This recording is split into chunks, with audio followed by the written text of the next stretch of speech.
spicy. So wishing you and your family a happy Independence Day. Because इस independence day पे जो भी हमारे फ्रीडम फाइटर्स हैं या जो भी हमारे सोल्जर्स एंड आर्मी है उनका हम कॉन्ट्रीब्यूशन टुवर्ड्स नेशन बिल्डिंग कभी भी नहीं भूल सकते and this is something that we must always appreciate. So what we'll be doing in today's video as an Independence Day special that we'll be analyzing 6 to 7 very interesting themes जहाँ पे हो सकता है बिजनेसेस या फिर industries over next 3-4 years grow करें. And यहाँ पे जो पीएम मोदी की भी हमारी स्पीच थी, अगर आपने स्पीच देखी हो मोदी जी की, तो मोदी जी की स्पीच भी बार बार एम्फोसाइज कर रही थी एक सेल्फ रिलायंट इंडिया पे. आज 140 करोड़ देशवासियों का एक ही मंत्र होना चाहिए, समृद्ध भारत.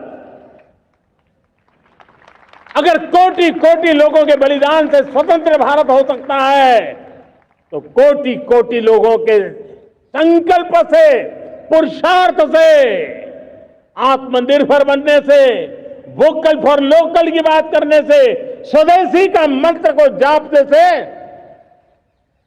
समृद्ध भारत भी बन सकता है. So what we'll do is that the themes that we'll be covering will be related to somewhere or the other to manufacturing, to ease of life, to consumption, to premiumization of the economy and to actually link to farm income as well. क्योंकि कुछ ऐसे ऐसे industries या sectors हैं जो farm income से भी linked है. So what we'll be doing is that इस एनालिसिस को हम लोग टोटल एड्रेसेबल मार्केट, कौन कौन सी कंपनीज वहाँ पे एग्जिस्ट करती हैं एंड क्या यहाँ पे ग्रोथ ट्रिगर्स हैं. तो ईच एंड एवरी इंडस्ट्री पे we'll be having these 3 discussions कि टोटल एड्रेसेबल मार्केट क्या है, सेकेंडली कौन कौन सी बिजनेसेस हैं एंड थर्डली क्यों उन बिजनेसेस में ग्रोथ आ रही है. So with this let's start the analysis and if you are excited for this do drop a hell yes in the comment section below and make sure that you smash the like button. इसके साथ साथ हम start करते हैं with the first sector.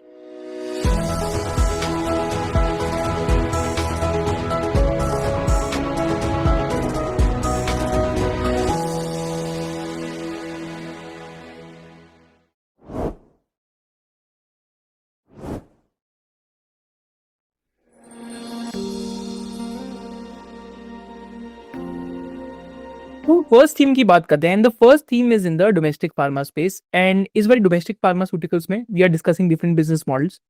तो हम एक business model discuss करेंगे which is that of pharma distributor. तो हम जिस बिजनेस की बात करें इसका नाम इंटेरो हेल्थ केयर है एंड एक्चुअली में अगर आप वर्ल्ड वाइड देखते क्या हुआ है तो इवेंचुअली वर्ल्ड वाइड क्या होता है कि फार्मा की जो डिस्ट्रीब्यूशन इंडस्ट्री है तो फार्मा का कुछ वैल्यू चेन ऐसा सकता है कि फार्मा के एक तो मैन्युफैक्चरर्स होते हैं, फिर फार्मा के डिस्ट्रीब्यूटर्स होते हैं, स्टॉकिस्ट होते हैं, फाइनली फार्मा रिटेलर्स होते हैं और ये हॉस्पिटल के अंदर भी प्रोवाइड करते हैं. तो अगर आप लार्ज प्लेयर्स का डिस्ट्रीब्यूशन का शेयर देखते हैं फार्मा डिस्ट्रीब्यूशन में तो इंडिया में ये नंबर है अभी 8 to 10% के आसपास. वेयरएज चाइना में क्या हुआ है कि 40 to 45% of distribution is done by large players in pharmacy. Whereas अगर आप यूएस में ये नंबर देखते हैं तो ये नंबर 90 to 95% का है. एक्चुअली में ऐसे फैक्ट्स हैं कि यूएस में 3 ही फार्मा डिस्ट्रीब्यूटर का प्रॉफिट इतना है जितना इंडिया की पूरी फार्मा जेनेरिक इंडस्ट्री का एक्सपोर्ट में. वेयरएज जर्मनी के अंदर ये नंबर 95 to 97% है. इंडिया में पहले लेस देन 3 to 5% ऑफ जो लार्ज फार्मा डिस्ट्रीब्यूटर्स है वो मार्केट शेयर कंट्रोल करते थे. आज 8 to 10% के आसपास ये नंबर आ गया. तो all over the world what we have seen is that what happens जब डिस्ट्रीब्यूटर्स का साइज बड़ा हो जाता है या जब डिस्ट्रीब्यूटर्स साइज में बहुत बड़े हो जाते हैं तो क्या करते हैं कि छोटी छोटी कंपनीज को अक्वायर करते जाते हैं जिससे कंसोलिडेशन होता है. एंड इवेंचुअली क्योंकि डिस्ट्रीब्यूटर्स इतना बल्क में प्रोडक्ट्स ले रहे हैं फार्मा कंपनी से तो they also get a pricing advantage and that pricing advantage reflects in the margins. तो जिस कंपनी की हम डिस्कशन करें इंटेरो हेल्थ केयर की, तो इंटेरो हेल्थ केयर ने भी पास्ट में मल्टीपल एक्विजिशंस करी हैं एंड एक्चुअली में इंडिया की जो फार्मा मार्केट है वो 10 to 11% पे ग्रो कर रही है. Where share of total distributors of large and national pharmacy distributors is growing at rate of 25 to 30%. तो इंटेरो की भी सेल्स काफी फास्ट पेस पे ग्रो कर रही है लास्ट 4 to 5 ईयर्स में जो हम डिस्कस करेंगे. And this is how the value chain is. एक तो फार्मा प्रोडक्ट का मैन्युफैक्चरर होता है, फिर सीएनएफ एजेंट्स होते हैं जो स्टोर करते हैं फैसिलिटी में एंड डिस्पैच गुड्स का स्टोर करते हैं and sales record and tax details to government देते हैं. फिर आपके डिस्ट्रीब्यूटर्स आते हैं एंड डिस्ट्रीब्यूटर्स के बाद रिटेलर्स, हॉस्पिटल्स एंड फिजिशियंस आते हैं. तो इस पूरी वैल्यू चेन में डिस्ट्रीब्यूटर्स का जो ईबिटा मार्जिन है टिपिकली 8 to 15% के बीच में रहता है.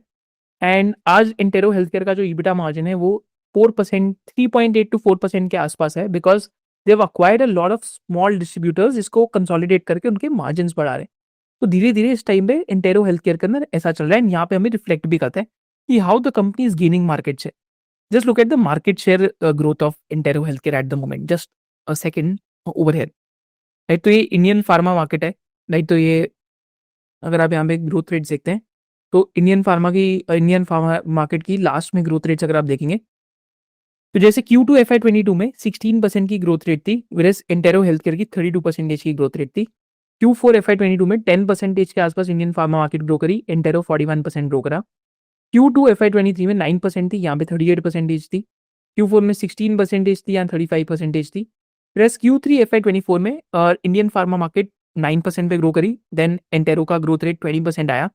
एंड Q3 FY25 में इंडियन फार्मा मार्केट 7% ग्रो करी, प्लस एंटेरो का ओवरऑल ग्रोथ रेट 37% के आसपास आया। Right, so that is how the company has been growing. तो कंपनी एक बहुत फास्ट पेस पे ग्रो कर रही है।